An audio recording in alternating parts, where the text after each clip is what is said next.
Masuknya Agus Harimurti Yudhoyono ke dalam kabinet mulai membuka jalan bagi masuknya Partai Demokrat ke dalam koalisi pemerintahan baru mendatang. Selama proses transisi 8 bulan ke depan, Presiden Joko Widodo diperkirakan akan membuka ruang bagi pemerintahan baru untuk mengkonsolidasikan kekuatan politiknya.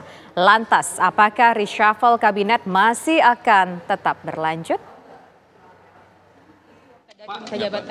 Ya, namanya kalau kebutuhan memang mengharuskan ya kenapa tidak. Ya, terima kasih. Pak Presiden. Pernyataan Presiden Joko Widodo seusai melantik Agus Harimurti Yudhoyono pekan lalu membuka peluang bagi terjadinya reshuffle kabinet lanjutan. Dilantiknya AHY menjadi Menteri ATR Kepala BPN ini juga menjadi pertanda masuknya Partai Demokrat ke dalam koalisi pemerintahan. Pengamat politik M. Kodari menilai langkah reshuffle kabinet akan digunakan Presiden Joko Widodo untuk memudahkan proses transisi menjelang dilantiknya Presiden terpilih pada Oktober mendatang. Boleh dikatakan per hari ini memang kekuatan politik di pemerintahan secara formal ya itu bertambah dengan adanya Partai Demokrat. Jadi yang formal berada di luar pemerintahan artinya tidak punya kabinet itu tinggal PKS saja. Nah ke depan akan seperti apa hemat saya tergantung PDI Perjuangan. Kalau PDI Perjuangan tetap mempertahankan menterinya maka kemudian komposisinya akan tetap seperti ini sampai dengan akhir masa jabatan Pak Jokowi pada bulan Oktober nanti. Dan PDI Perjuangan baru memulai fase oposisinya pada saat Pak Prabowo dilantik sebagai presiden. Akan tetapi kalau PDI Perjuangan menarik menteri-menterinya maka akan ada dinamika baru yang sangat besar. Karena apa? Karena PDI Perjuangan ini menteri yang secara resmi menjadi anggota PDI Perjuangan baik punya jabatan struktural atau tidak itu saya hitung ada sekitar 7 lah.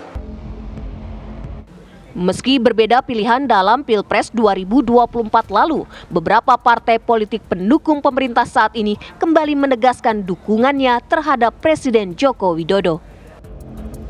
Soal urusan kabinet itu sepenuhnya kan menjadi hak prerogatif Presiden. Ya.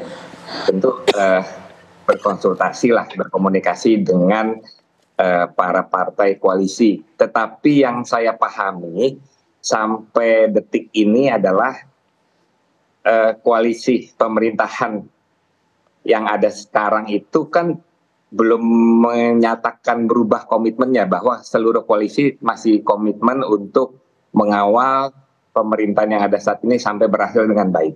Ya, sampai nanti kan pada tanggal 20 Oktober 2024. Setidaknya kemarin itu kan karena memang ada posisi yang lowong. Nah, apa kebetulan yang mengisi adalah dari Partai Demokrat. Seandainya yang mengisi juga dari luar partai, ya itu hak prerogatif dari Presiden Joko Widodo. Nah, apakah akan terjadi selama 8 bulan ke depan? Kalau melihat sejarah pergantian kabinet di Indonesia, ya itu tidak terbatas oleh waktu. Bahkan di era Pak SBY di akhir itu 3 bulan sebelum kabinet selesai, itu masih ada pergantian. Waktu itu Menteri Agama Pak Lukman Hakim Saifuddin masuk di 3 bulan terakhir. Sementara Viva Yoga dari PAN yang mendukung pasangan Prabowo Gibran sebagai pemenang sementara dalam Pilpres lalu mengaku pihaknya terus membuka diri bagi masuknya partai politik ke dalam koalisi.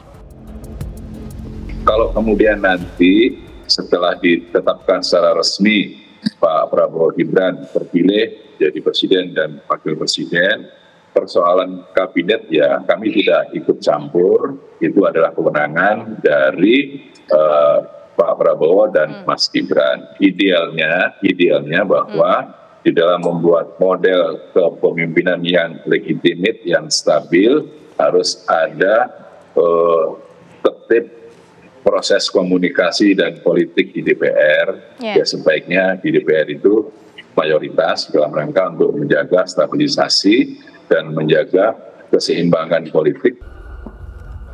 Lalu apakah akan ada reshuffle dalam 8 bulan akhir pemerintahan Joko Widodo Ma'ruf Amin? Atau justru partai-partai politik akan berkonsolidasi dan berbalik mendukung presiden baru? Tim TV One mengabarkan.